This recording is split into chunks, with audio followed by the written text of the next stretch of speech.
Hello everyone, hi, Rachel? Hmm? Another series? Yeah. Okay. Hello everyone, I'm Sparkles and today I'm going to be making the Pokemon Inceneroar from Pokemon Sun and Moon. I know, Sword and Shield is coming out later, but I love Sun and Moon so much that I made a Decidueye and Primarina already, so I thought I would finish off another series with Inceneroar. So, let's get started. I'm going to be using a Clawdeen Wolf and Abby Abominable's hands for this project. Comment below if you remember where Abby's head went. I'm using a Clawdeen because she has great animal features, and Abby's hands are great because they represent cat claws and they're nice and big. I'm going to start by taking off her head and removing her wolf ears because they're not right for this character. Next, I'm going to make her some new ears with polymer clay.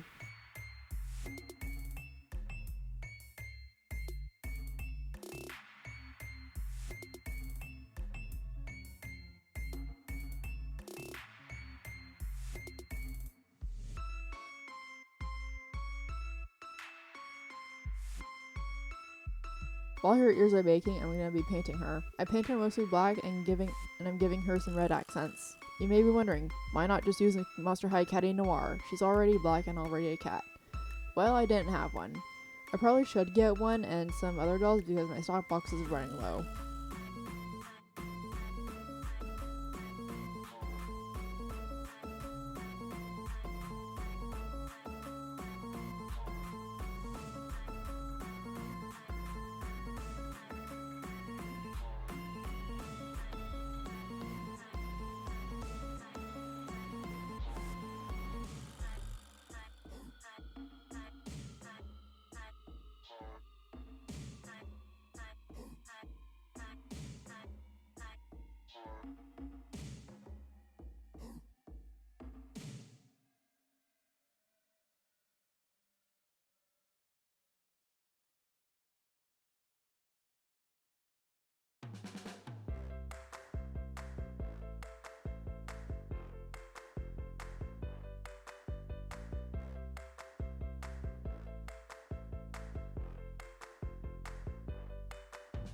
And that's done. I fill in her ear holes that were left behind when I cut off her ears with hot glue, and I work on her hair.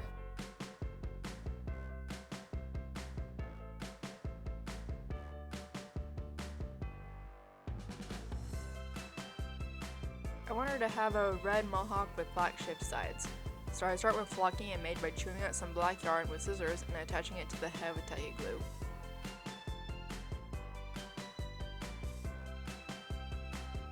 Once that dries, I start rerouting her with red brushstrap yarn I separated into different strands. I rerouted some bits on the side and all of her mohawk.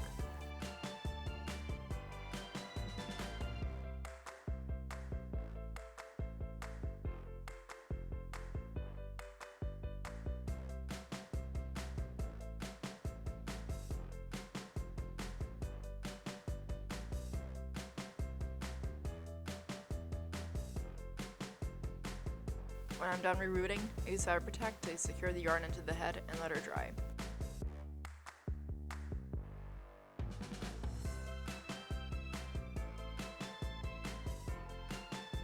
Then I style her hair by giving it a quick trim and securing it with hairspray.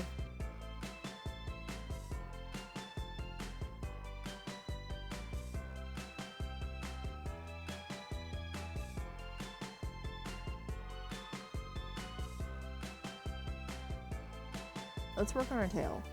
I draw out the shape I want on a piece of paper and cut it out.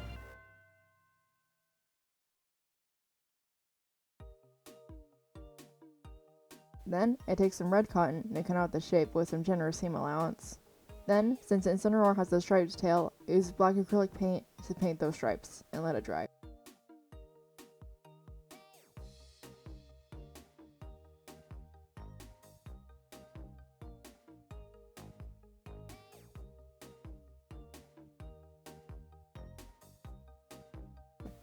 Once that dries, I sew the pieces right sides together, leaving a gap at the top.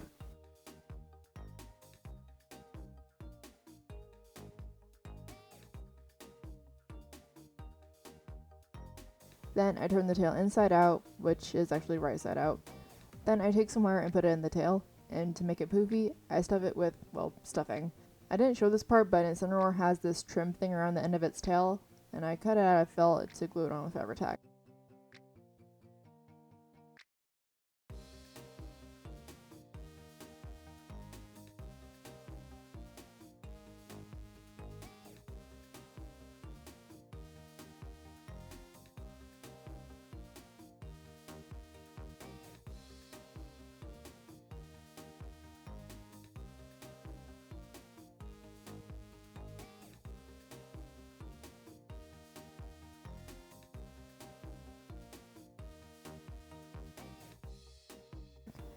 And to attach the tail to the body, I drill a hole in her butt and use 2-part epoxy.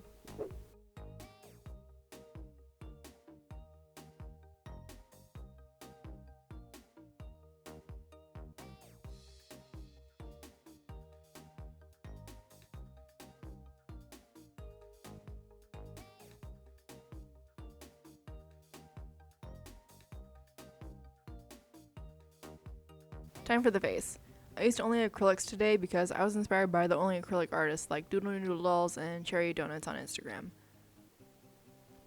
Remember when I asked you guys for questions? It's time to answer those. Jolly K asks, how long have you been sewing and what machine do you use? I've actually been sewing pretty much my whole life. I always remember being interested in sewing when I saw my grandma hand sew and use her machine once in a blue moon. My machine is a Singer machine that I'm pretty sure is almost 10 years old. I call it reliable because it's been with me through thick and thin. I don't use much for doll clothes because I'm scared of messing something up on that small of a scale. I should really use it more. Jolly K also asks, how often do you upload? I technically already answered this one in a comment. Oops. But to make it known, I try to upload once a month. I'm sometimes a little late, but I'm trying to do my best. The Tie-Dye Pig asks, what do you use to protect yourself from Mr. Superclear? I use this filtration mask. I got it in high school when we were using spray paint for an art project, but I need to get an actual good one like the heavy duty ones. But getting a proper filtration mask is very, very, very important, so please don't skimp out on getting one if you do use Mr. Superclear. Do as I say and not as I do.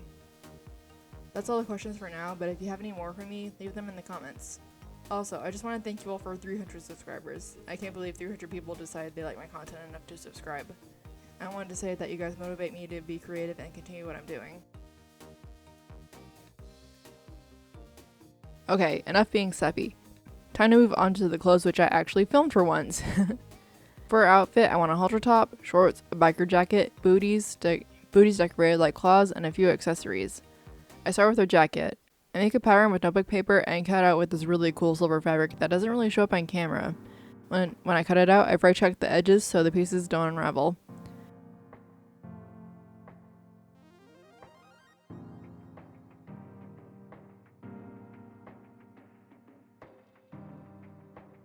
I sew the shoulders right sides together, then I sew the sleeves to the main piece at the shoulders. Once that's done, I sew up the sides and the sleeves, and to complete the jacket, I glue down the neck pieces or the lapels so they sit down and look cool. I also cuff the sleeves and glue them in place too. I'm actually really proud of this jacket. Then I move on to the halter top. I made a pattern with paper again and cut the pieces out onto black cotton fabric. I also cut the pieces of red embroidery floss for the tie. I sew the black side pieces to the front and add a snap to the back so I can take it on and off. And when I tried it on the doll, the side stuck out a bit too much, so I added some, quote, darts by folding the fabric where it stuck out and gluing it in place.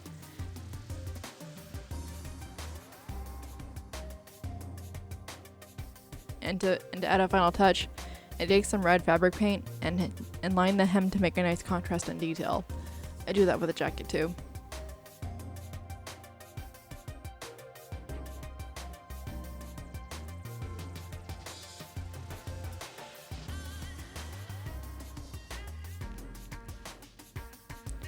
And then I make her shorts. I wish I made them differently. I kind of forgot how to make shorts for this doll, so I kind of winged it.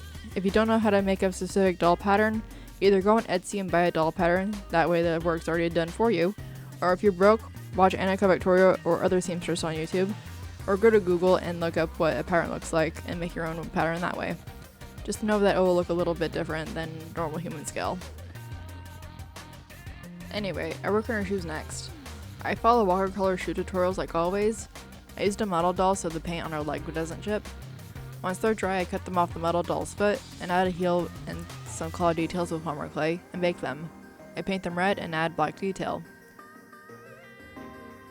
I make her a belt and add a decal by using fabric paint on a separate piece of fabric and glue it to the belt.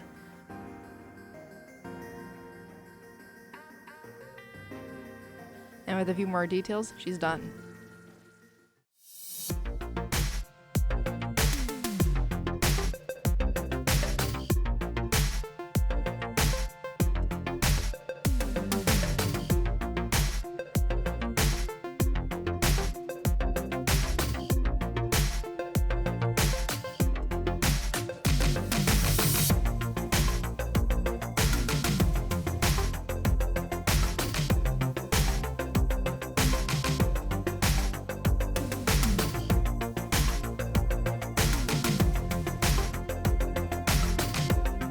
I love how she turned out.